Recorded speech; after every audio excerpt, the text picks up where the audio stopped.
Arts and Sciences at Tennessee State University. And of course, Dr. Lovett, before we had our first break, you were talking about African Americans in the colonial North America. And of course, let's continue that, and let's have you to give us some information in terms of the independence movement, and then move on into talking about the Constitution.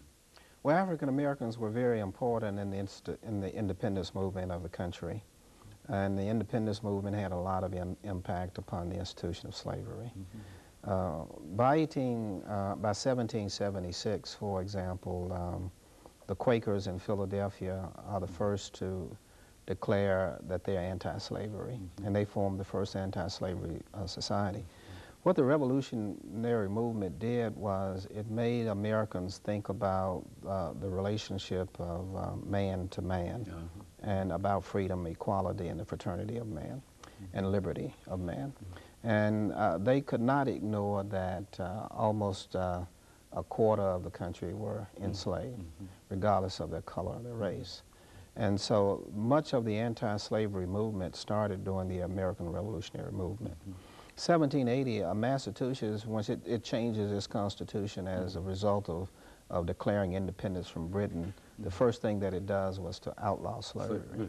And most of the northern states will do so by 1820 through gradual abolition acts.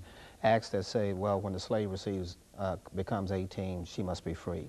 When the slave is 21, he must be freed. And gradually the North will get rid of slavery from that impetus from the American Revolution. The South will retain it, and so you can basically say the American Revolution was the beginning of the American Civil War, because ultimately we will have a nation that's half slave and half free. Most of the states will have gotten rid of slavery, and the South, of course, will have maintained that slavery.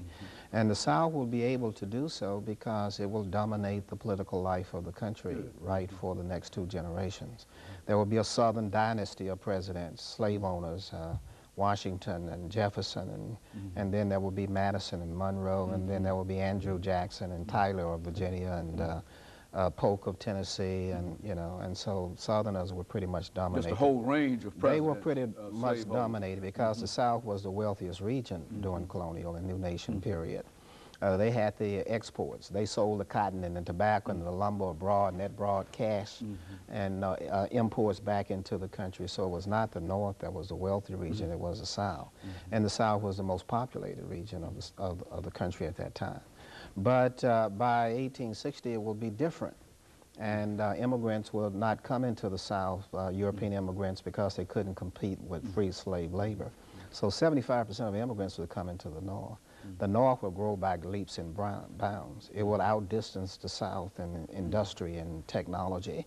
By 1860, the North will own 90% of all the industry and the technology in the country, and the South will be generally, comparatively, a pretty backward region.